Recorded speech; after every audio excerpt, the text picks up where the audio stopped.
and welcome in on this Friday. Pretty nice day in Michigan. Always sunny skies down there, it seems like, in Florida. That's where former Wolverine Jerry Diorio joins us. And Jerry, it's great to see you. What's going on? Great to be a Michigan Wolverine, Denny.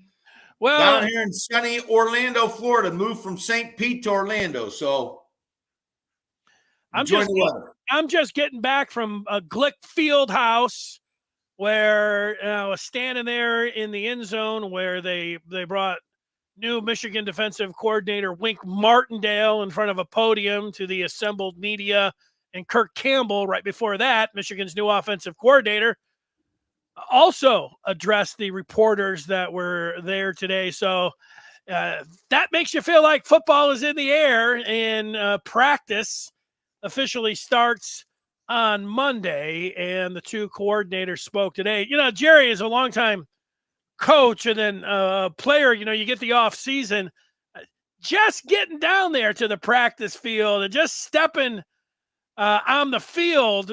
Once you're off there, if you spend any time off of it, it kind of all those juices start flowing, and you're kind of right back into the swing of things. It fires you up a little bit. Oh, absolutely, Denny. This is a great time of the year. You know, these guys that have been waiting for their turn, it's finally here for them. I mean, they've been sitting behind the Zinners and the Keegans and the Barretts and the Colsons, and now it's their turn. Now it's these guys' turn to make a pitch and make a presentation for their ability to be a leader and a starter. Denny, we're getting some comments over here. Was Juwan Howard just fired?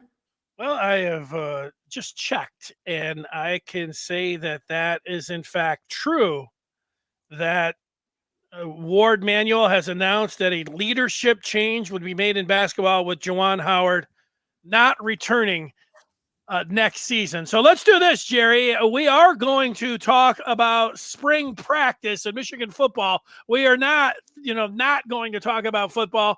We will go through our thoughts on Michigan in the spring on both sides of the ball and special teams. But when breaking news happens and it's with Michigan, we go to it. So Juwan Howard in his fifth year does not end up being retained by Michigan. Let me ask you, is that a surprise from where you sit to hear the news about Juwan being out?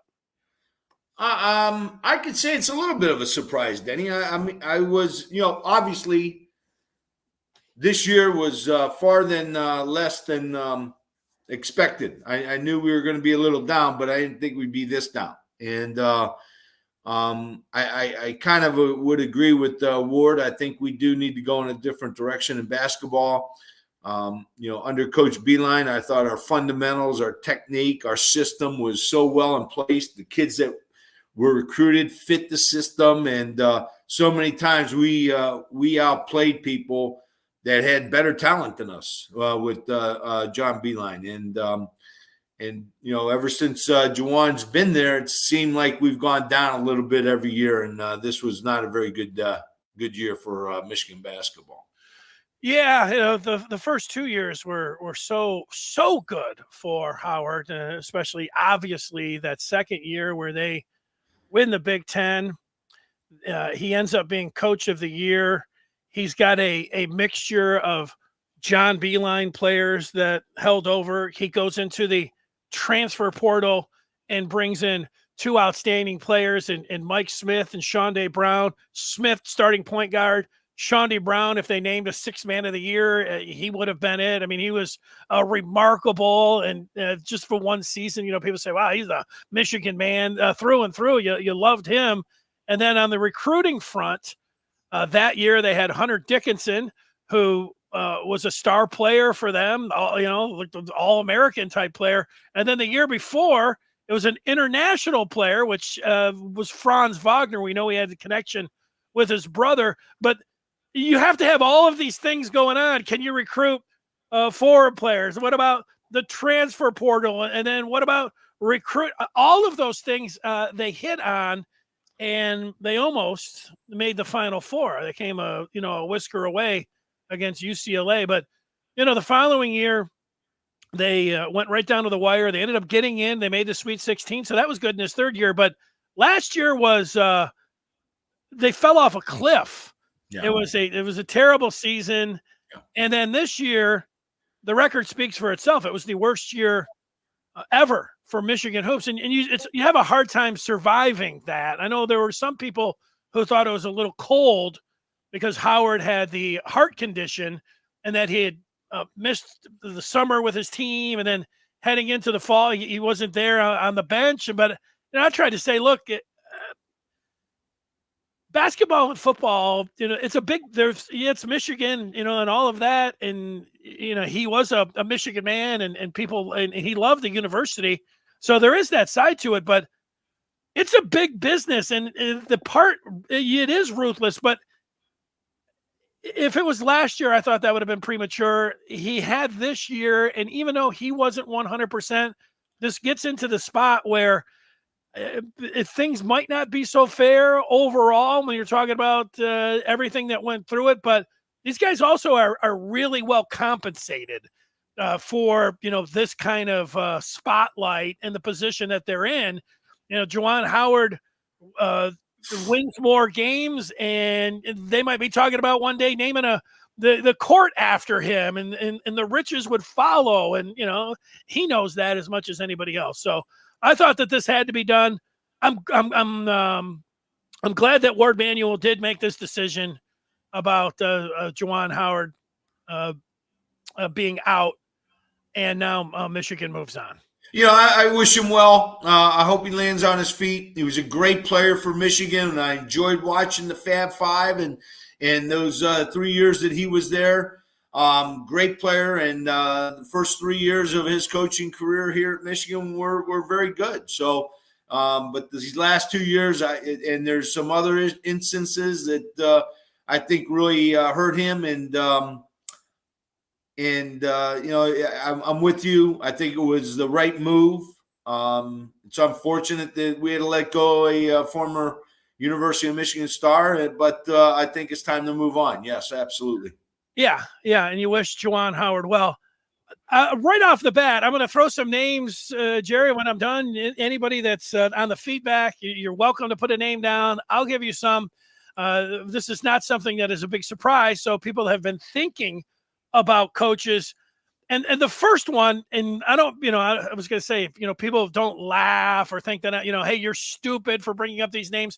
I'm just throwing these names out here, and then I'll give you the likelihood or not that they're coming in.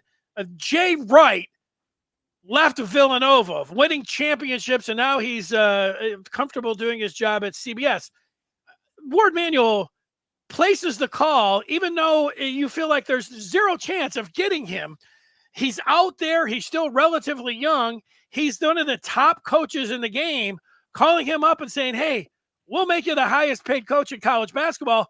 I think that's due diligence. Maybe Ward already did that. And Jay said, look, I'm done. But I think that's the first thing. I think the second thing is John Beilein, who is in his 70s now, 71. Would John Beilein want to come back even for a year or two and then name his successor? I think that is also something I would do if I was Ward Manuel. And I hear people that would say, look, he got out of the college game because he didn't like how the transfer portal was happening. He doesn't, the NIL was not for him, and that's why he got out. And I would say, yeah, I think you're right about that. I do know that he still lives in Ann Arbor. He has stayed in the coaching game. He's a brilliant coach. So that would be the second call that I would make. You have any thoughts there on John Beilein, the former Michigan coach prior to Juwan Howard? I like both of those phone calls, Denny. I think the guy at Villanova, right? I think the main reason, like you mentioned, was NIL and transfer portal, and the reason why he got out. But when you're in a coaching in the coaching world, it's hard to get that out of your blood. And yes, it's a neat, this transfer portal is horrible. This NIL is horrible. I got to get out. And then a year or two later, you start looking at it and saying, you know what? I miss being in there. I miss being in that competitive arena. And so I think it's a worthwhile call. I definitely would call him. And John Beeline, if we remember correctly, the techniques, the abilities, the teaching, the fundamentals of his basketball team were so good and so well coached that he got more out of his players than I thought they had, and that's why our teams under Beeline made it so far in the NCAA tournament, made it and got back. Remember when Beeline came in, Michigan basketball was pretty much a joke. I mean, we were coming off all the probation and year after year and coach after coach not finding a formula. And then John Beeline comes in, and all of a sudden, we got a system in place. Kids are fundamentally sound, fitting into the system, and it blossomed from there. There were many games where we had Michigan State, and I'm thinking, there's no way we can win this game, and we win. And, you look over the record, and it's almost like 500 with Beeline against Michigan State. So those are two great calls. I would support both of those calls, Denny. Yeah, I think the next thing that you get to, Jerry, is that there are certain coaches that are out there. Some of them, and I'll say, the baggage, and I'll give you the little baggage. I'll give you the instance, but the other thing that goes with it is also buyouts. And I've looked at them, and the first one that comes to mind is the coach at Alabama, and Nate Oates. Nate Oates coached in the state of Michigan in high school at Romulus, so he has that connection. Then he went to the MAC, and then he's gone down to Alabama. He is an excellent coach. Now, he has a buyout. It is at least $10 million. It could be 12. I looked in there, depended on when that hit, but it's at least $10 million. Is Michigan, in addition to writing Juwan Howard a check for $3 million, are they ready to give one of the biggest buyouts in the history of college basketball to Alabama and Nate Oates, if that was something they want to do? In addition to the gigantic buyout, Jerry, last year, the Alabama basketball team had a situation where there was a murder, and the players, the star player transported a gun to a player, and people know that situation.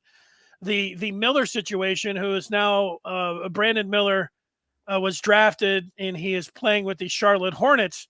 But Nate Oates was not 100% forthcoming with everything that was going on with his star player, and he took a lot of criticism for it. It was one of the major storylines heading into the tournament last year. So there is some baggage there. In addition to this gigantic buyout number, Shaka Smart is at Marquette. Didn't have the greatest time, greatest tenure when he was at Texas, but he's doing a good job at Marquette. He also has a gigantic buyout number. There's another coach that I think automatically I would say, yes, this would be, he really fits Michigan. He has made his way up through the ranks. He is at Iowa State right now. And the Cyclones, they are still in the Big 12 tournament.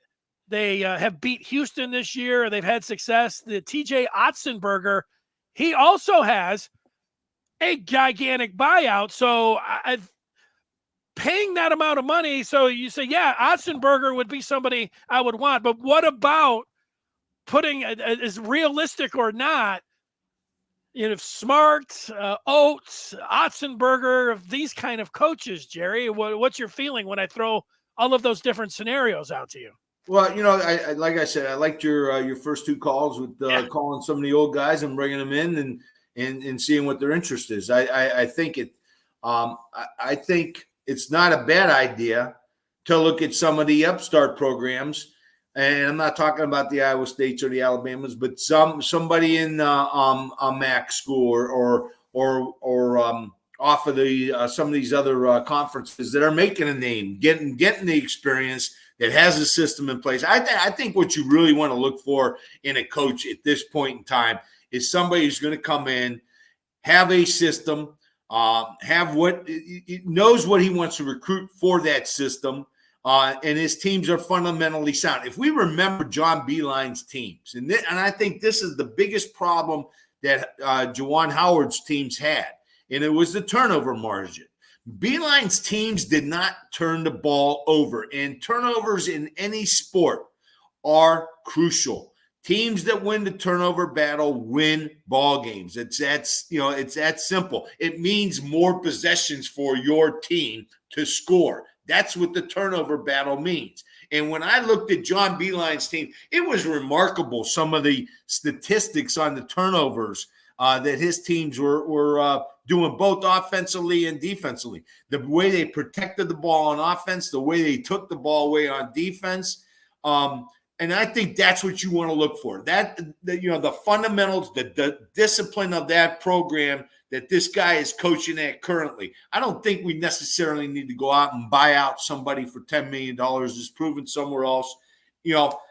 Right away, he's got more pressure on him coming in. I think we want to look for somebody who's exemplified that teaching ability where his system works, it's disciplined, it keeps the ball in our position and takes the ball away from the opponent. And his teams are disciplined. So that's what I would be looking for if I'm looking for a head basketball coach.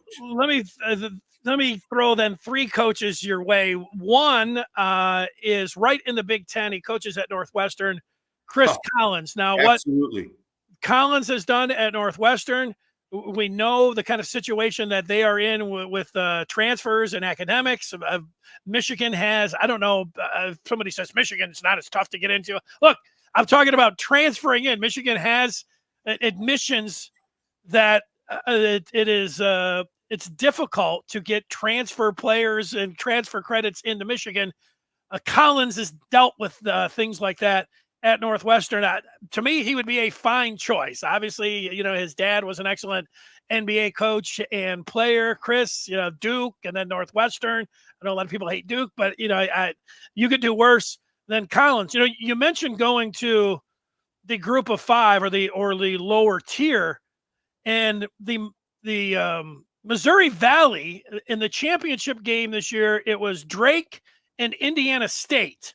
And the Indiana State coach is named Josh Schertz, and the Drake coach is named Darian DeVries. Now, these are two coaches that both have excellent resumes, and they are looking for a bump up.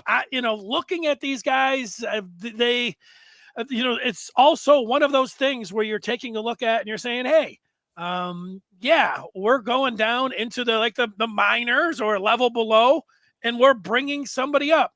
There's two names on here. I had a short list, Jerry. This is a kind of a long list that I have.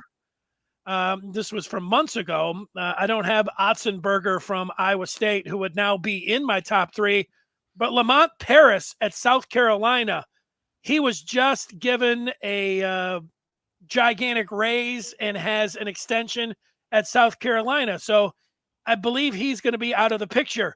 Greg McDermott at Creighton, same thing. He was on my list of three who I wanted to see if Michigan was going to go in another direction, but they have just given McDermott a gigantic contract as well. So I don't think that those two guys are going to be in the running. The third player on there, or the third coach, I should say, is Wes Miller from Cincinnati. Now, they just upset Kansas 2 nights ago in the tournament. I believe that's how it went down. And so here we are with Wes Miller and a chance to look at it and to see. I'm sorry. It was Cincinnati. It was Cincinnati that beat Kansas. Now Kansas had their players sitting down. Right. Exactly. I was going to mention that. I do think the name Dusty May. And that's the one I was going to go to, Denny. What he did last year with FAU, he obviously knows the transfer portal. He knows how to work the transfer portal. His team was pretty experienced. If I remember correctly, they had some age on that team last year. And when you get those guys at 23, 24 years old playing against 18, 19, and 20-year-olds, you got an advantage. And so I think Dusty May has worked that transfer portal, and knows what he's doing as far as that's concerned, and getting those players in there even at a late stage. So I kind of like that Dusty May name. Yeah, May. If you've looked at who is open right now in terms of college basketball, Louisville, the job at Louisville is open. The job at Ohio State, I know their interim coach has done a nice job for the Buckeyes, but I think that they will be looking for a head coach as well. And then Michigan. So Dusty May, Louisville, Ohio State, and Michigan. May was a student manager for Bobby Knight.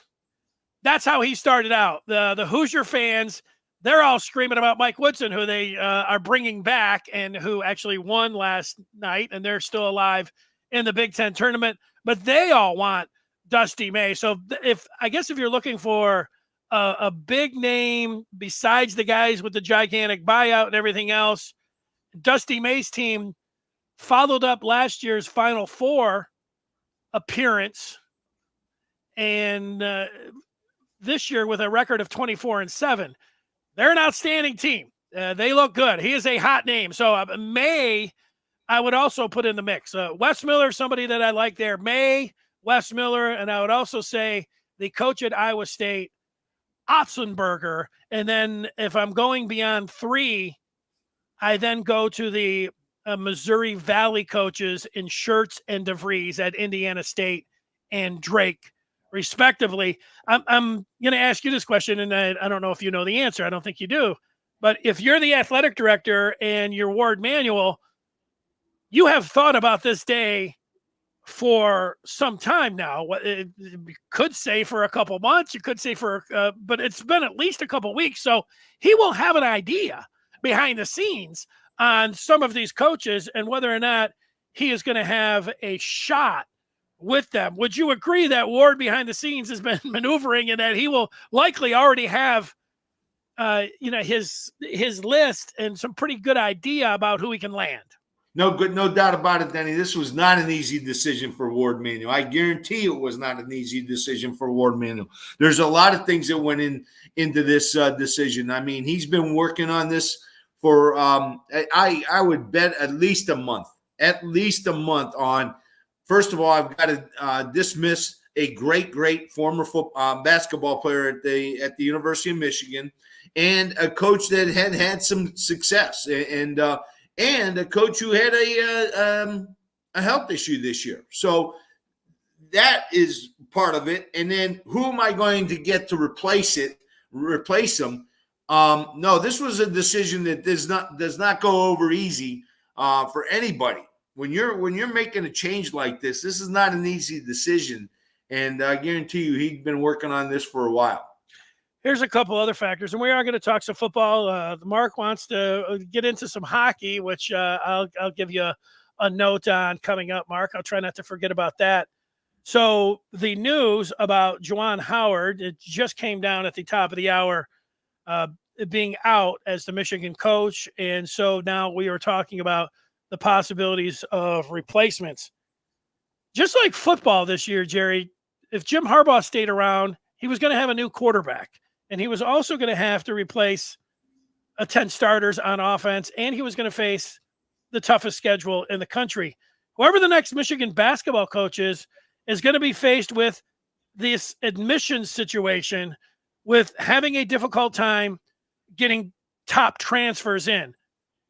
That's not changing.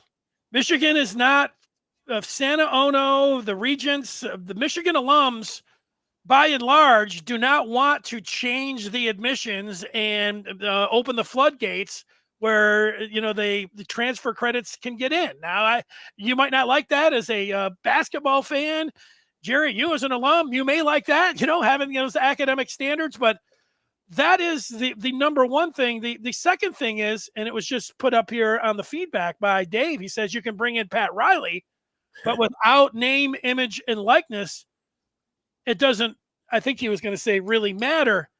And there's no doubt that that's part of it.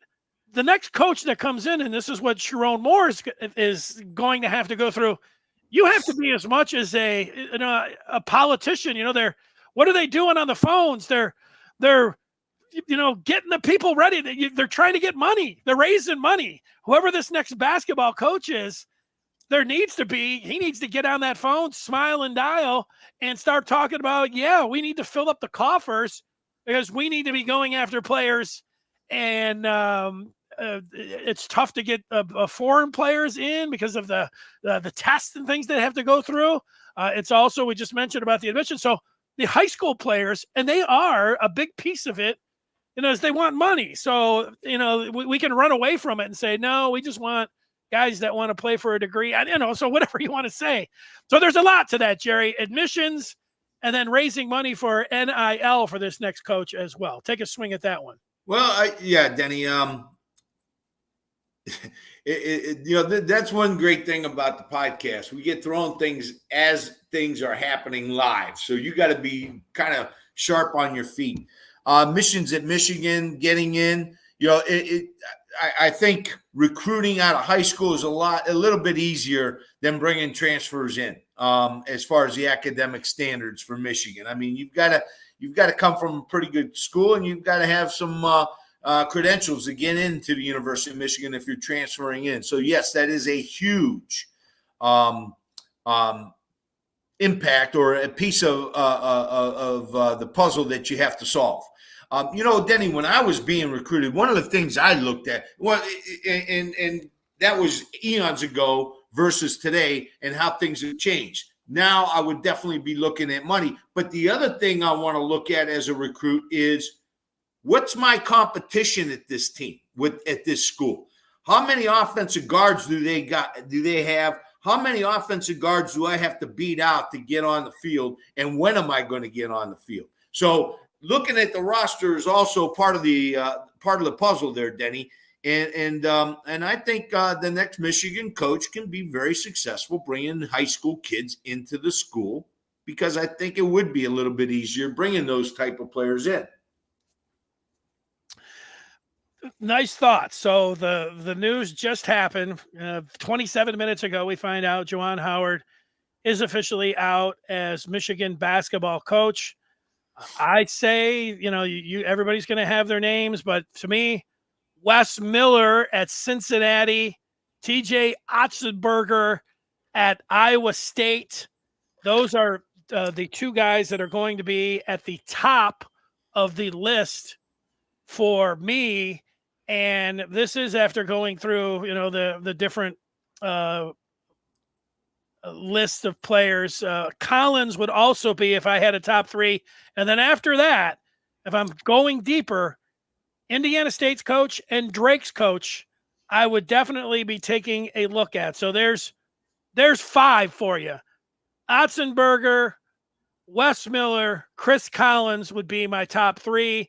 And then the coach at Drake and the coach at Indiana State, there are my top five. Knowing that Lamont Paris at South Carolina, who was in my top three, and the same thing with McDermott, those guys just in this last week or so were given huge raises and signed extensions at South Carolina and Creighton, respectively.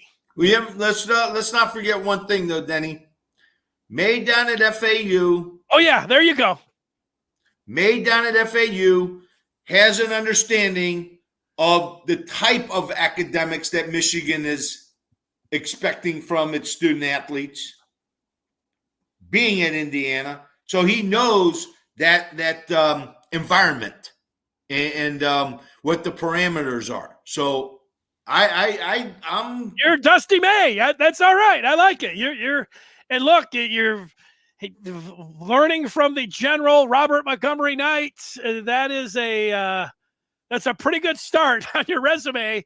And then having the success at a place like FAU last year and then following it up again this year, he might be the hottest name out there. If you're saying who is the hottest name, Dusty May could be.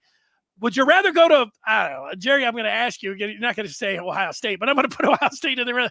Would you rather, just think about the basketball and who loves basketball and everything else, would you rather go to Michigan, Ohio State, or Louisville if you were Dusty May?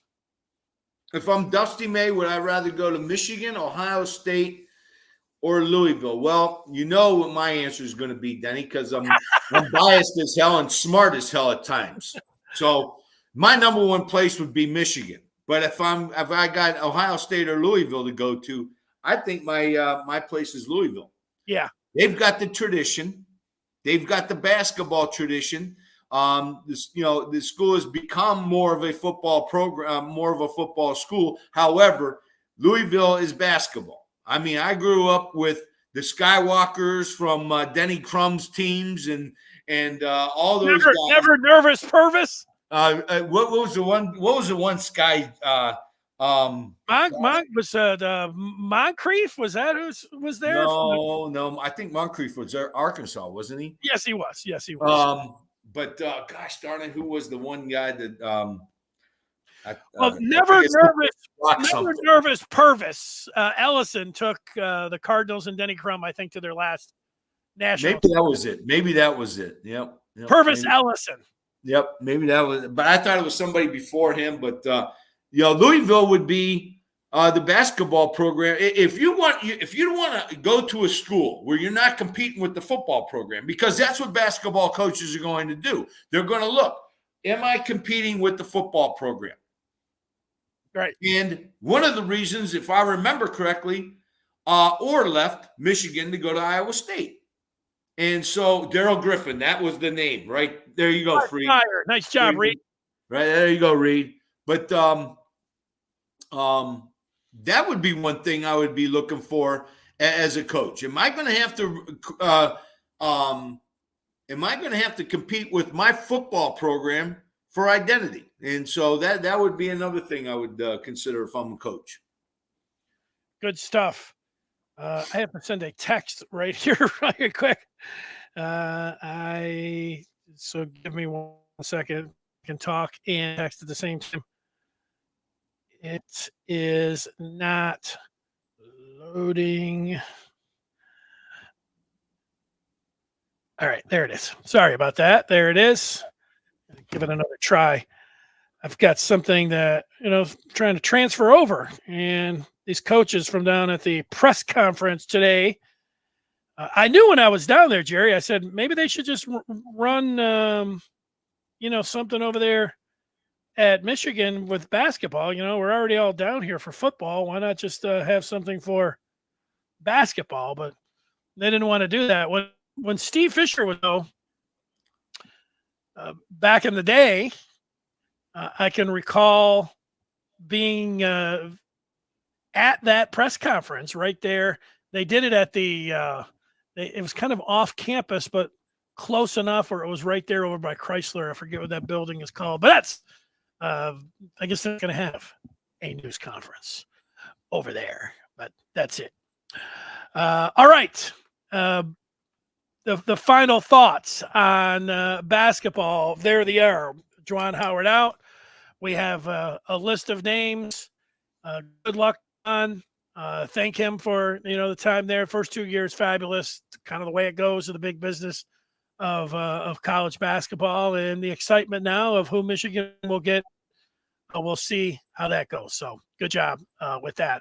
All right, so football starts practice on Monday, Jerry, and let's start with the offense. They bring just one player back, but he is a good one of the best in the country, and Colston Loveland. So other than that, you have to get quarterbacks and a line. When people say to you, wow, is this team in dire straits because they have to replace essentially the entire offense, what do you think?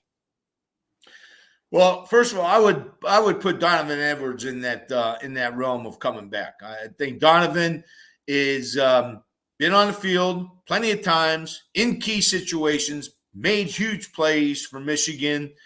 At least 3 years. I mean, remember, he was the one who threw the ball against Iowa that broke that game open in the Big Ten championship when he was a freshman. So I would throw Donovan Edwards' name in there as well with Loveland. As far as the offensive line is concerned, I'm feeling very good about the offensive line. The big thing coming out of spring ball, here's what spring ball is all about. It's competition. That's what spring ball is all about. And that's the beautiful thing about our offense this year. We've got a lot of people competing for these jobs. You've got 6, 7, 8 offensive linemen that are very strong, and they're going to be competing to get in that top 5. And so I expect a lot of hitting and a lot of intense practices in the spring from the offensive line. Tight end, I think we're good with the one. We need it. We need some other ones. And this young man coming out of I think it's Clarkston.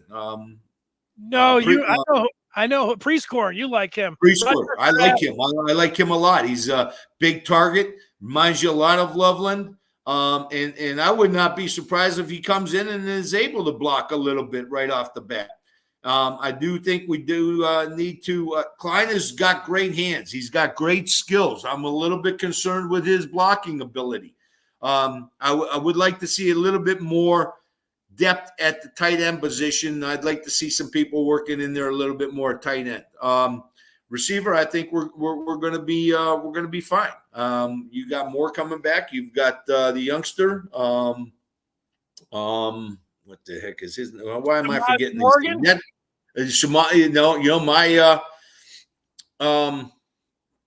My guy that I liked during the season all year. So I think we've got some.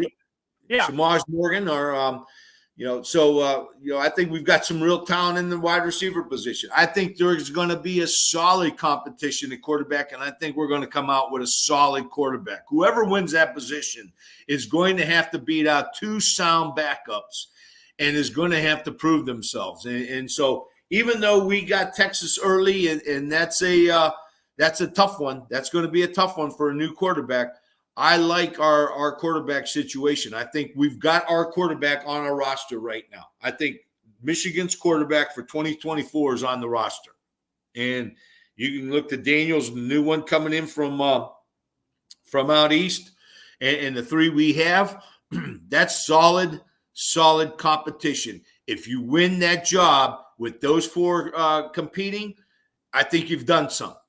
And so offensively, I like where we're at. I think we've got a lot of competition going on this year, and I've got a feeling spring ball on the offensive side is going to be very exciting. Defensively. I'm sorry? We'll get to the defense here in a second. Kirk Campbell today, Michigan's new offensive coordinator, noted that he saw Donovan Edwards yesterday, and he looked like he was in great shape. So that was nice to hear. He also said that Edwards had given a talk after whatever they were doing, and he said it couldn't have gone any better from what he heard from Donovan Edwards. So a little leadership there, giving everybody a pep talk, hearing that from Donovan Edwards.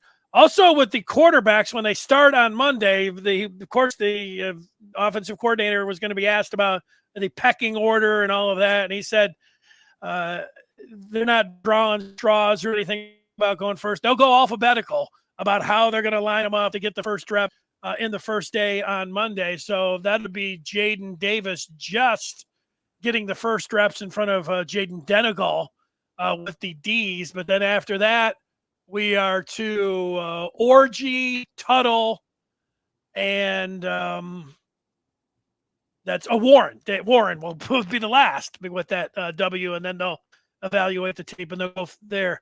I asked 2 questions to Campbell. One was about who was the best passer out of the QBs. He elected not to answer that question, but I asked him about what Orgy brings to the table as a passer, and he said that from the time that Campbell started as an analyst when Orgy came in to where he is now is night and day as a passer. Also noted that he is an excellent leader, which is no small thing when you're a QB. So Orgy had that. One other question I slipped in there to Campbell was about completion percentage. What kind of completion percentage does he want to see from his quarterback?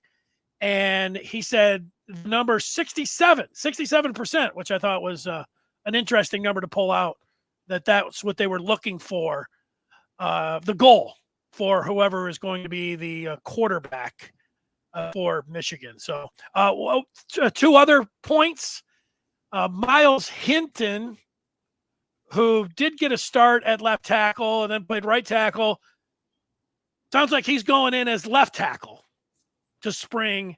And Josh Preeb, who was the guard at Northwestern, he did say he would also get some snaps in at center, but he mentioned they did like crimping. But you do that, don't you? In spring, you'll try some guys at some different spots, and that doesn't mean that Preeb's going to be the center and they're down on Crippen or they're even down on Anderson or the depth chart there. Just that they'll work some different guys around, Jerry. Yeah, that's what spring ball is all about, Denny. This is a great time. I hated spring ball, especially at the end. Once the position was won. The spring ball is tough on players, but it's a great opportunity for coaches to evaluate your team, know where you're at. Remember, our offensive line is going against maybe the best interior defensive line in the country coming back next year. So these guys are going to be well-versed and competing against some pretty high-level talent on the opposite side of the ball. They're going to get some real good reps. And, these coaches, that's what spring ball is all about. Find out who your ones and twos are, who's going to be competing come in the fall. And I just like where we're at on the offensive side. This is where you want to be. You're coming in with a very inexperienced team. I think we've got the bullets already loaded, ready to go. Right. How about over on the defensive side in the spring? Michigan very strong in a lot of positions here. Wink Martindale spoke officially for the first time in front of the media today. So the new defensive coordinator, entire new defensive staff, but they got a lot of familiarity with the players and the scheme with the players that are returning. Danny, we could be real good on defense. And when I say real good, I'm saying real good compared to this year's defense. And that's hard for me to say because that defense last year was just absolutely fantastic. I mean, to allow teams 10 points in this era, I don't care who you play at the beginning and who you play at the end, under 14 points average is absolutely phenomenal. That's dominant. And it was professional. And we have a lot of guys coming back from that team. And that's got to be the scary thing that these teams in the Big Ten and these other teams that are going to play us, they've got to face that. And they're coming. And now we've got Wink Martindale, the guy who taught Minner, the guy who taught McDonald that Baltimore defense. I think we could be very, very good on defense and maybe even better than last year. Oh, okay. Well, hey, way to swing there with that last one. Yeah, I don't doubt it. In 2021, when they had Aiden Hutchinson and David Ajabo and Dax Hill, I didn't think there was any way in 2022 that they would be a better defense. And statistically, they were. And then they followed up last year being better than they were statistically in 2022. So you telling me that you think they could be better here, I'm not going to tell you that you're crazy on that. Not when you've got the best defensive tackle and the best duo of defensive tackles in all of college football and Mason Graham and Kenneth Grant. And don't forget Benny. I'm not going to forget about him. Okay, so you've still got that 4-man rotation at the 1 and 3 right there in the middle. You've got a solid gut from the beginning of the line of scrimmage, right up the gut, and that's going to be tough to go against. Right up the gut with Ernest Hausman and the transfer from Maryland, Jay-Sean Barham, and then of course. At safety, that's got to be the most experienced safety group in the league with Rod Moore and Makari Page, and then the addition in the return of Cujo, Quentin Johnson, who made a bunch of big plays for U of M. He would be a starter at most places, so Absolutely. They are good there. Okay, Jerry, we are going to, in a few minutes, make way for Josh Henschke, the publisher of the Maize and Blue Review, who's standing by, ready to do an emergency pod with what's going on with Michigan basketball. But we want to get to two things. One, hockey, which we'll get to straight ahead. And then we also want to talk about that third phase of a football team. We've talked offense and defense. We go to special teams. Michigan has a new special teams coordinator named J.B. Brown, who was at Michigan as an analyst for 3 years. He will have in the kicking game Tommy Doman, who was excellent last year, but they will need a new place kicker. And they've got a freshman. They did bring in a transfer in addition to Turner, who might have another year. Holland back, I'm not sure, but special teams often overlooked, especially by the fans. Jerry, what can you say in terms of special teams in spring ball and how that works into the equation? First of all, I want to give a shout out to Corey G. I appreciate that, Corey. That was awfully nice of you to say that. I don't know if that's the case, but I appreciate it though. Special teams, you got Doman, you got the punter coming back. That would remember how many games he kind of saved for us with that punt. And Ohio State had great punts against Ohio State, changed the field position once, I remember. Maryland, same thing, puts the ball inside the 5. So our punting game should be good. Remember, your special teams, you're talking about your kicker, your punter, your snapper, your holder. But the big part, another big part of that is the other guys that go along with it. And so I think our talent should be high.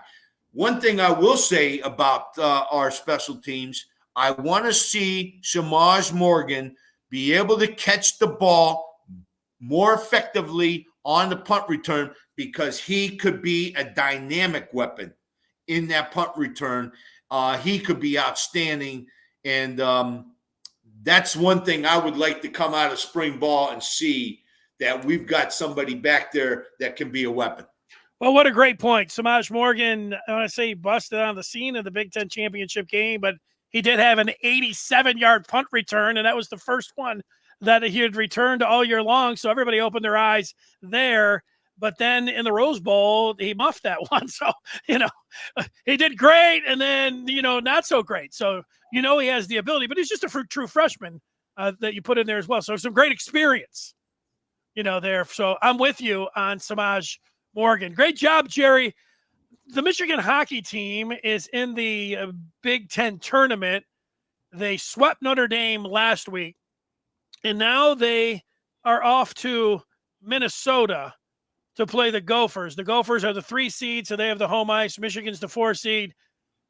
If you have the Big Ten Network, the game will be on TV tomorrow, which is a great thing. And Michigan and Minnesota, they're 2 very similar teams. They are excellent offensively. I mean, it is as entertaining of hockey as you can get. And it reminds me, the last broadcast that I did for Michigan hockey, I was filling in 4 years ago as a color analyst on selected games. And almost 4 years to the date, I went to the Mariucci Center in Minneapolis to call the game with Al Randall, and Michigan ended up taking both games against the Gophers. The following week, it was going to be the Big Ten semifinals like it is tomorrow, and yet Michigan was headed to where the Columbus Blue Jackets play to take on Ohio State. And we were leaving on a Friday, and then on a Thursday, they canceled the NCAA tournament. They canceled the hockey tournament because of the pandemic, and the rest is history. But I'll always remember that last one against Minnesota.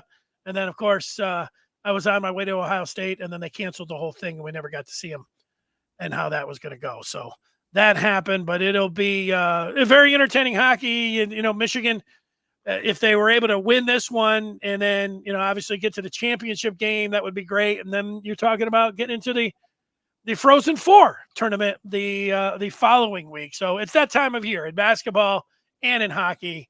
There's nothing better. There's nothing better than the NCAA tournament in basketball in my mind, and there is nothing better than the Frozen Four hockey tournament either. And it's nice when Michigan's playing in both, and they're looking pretty good to be playing in the Frozen in the hockey tournament. Obviously, they're not going to be playing in the basketball tournament. That's why they've got a new coach, or they're going to be looking for a new coach, Jerry. Well, I was at the Frozen Four last year, Denny. Oh, were you? Yes, I was. And I was with Mark Champ and John DiMartino. And what a blast I had. And what an exciting event. That was great being in Tampa, and really enjoyed it. Michigan hockey's always right there. So, well, it reminds me, Jerry, I do have to ask you this, because I got a call and a text from a former Wolverine who said, ask Jerry what he thinks of Jose Altuve. And I thought, well, that's a really odd request. Why somebody would be asking me what Jerry thinks of an Astros second baseman and Jose Altuve. But then he said, yeah, well, ask him about some of the other players on the Astros as well. Jerry will have a pretty good idea about him. So I don't know, Jerry, I'm asking you the question. What do you think of Jose Altuve? Well, I was at the Astros Marlins spring practice the other day with John Arbesnik and Rob Shumay, and Bob Lentz. Bob Lentz was the guy who created the Pixar characters with Buzz Lightyear. Wow. Yeah. So I spent the day with three great Michigan alum, and Altuve. I couldn't believe how small he was. My gosh, he's short. He can't be more than 5'7", 5'8". He's listed at 5'6". I wouldn't be surprised if he was 5'5". I wouldn't be. I would not be. But boy, can he hit, and he can move, and very impressive. You can see why. You could say the same thing. Astros stealing sides. No, they got a pretty good team. They got a pretty good freaking team. Okay. Look at Jerry. Comes in, talks about football. We throw him a curve at the beginning, so he's going to talk about basketball, and then another curve at the end. I'm getting him into hockey. He was at the Frozen Four last year, and then to complete the sports, I throw him the ultimate curveball and actually ask him about baseball, and then he handles it like a pro. Nice job. Hey, one more throw out. One more shout out to John Hoskindia. Last week he told me, he goes, hey, you got to mention the Trenton Byron Center Bulldog hockey finals in high school. And so I'm doing that now. And congratulations to the Bulldogs who beat the Trojans of Trenton. Haas, a great friend of mine, Vinny DeFelice. They're both alumni from Trenton High School. Sorry, guys, we got you this year. There you go. Great stuff, Jerry. We look forward to talking with you again. Michigan will be into spring ball, so maybe we'll be able to talk about some practice. The big news, Juwan Howard out as Michigan. We will have an emergency pod coming up shortly here on the Maize and Blue Review. Jerry, great talking with you. Great dealing with you, Denny. I love working with you and love the fans out there. Love the comments. Hail to the victors. There it is. Smash that like button. Emergency pod coming up next.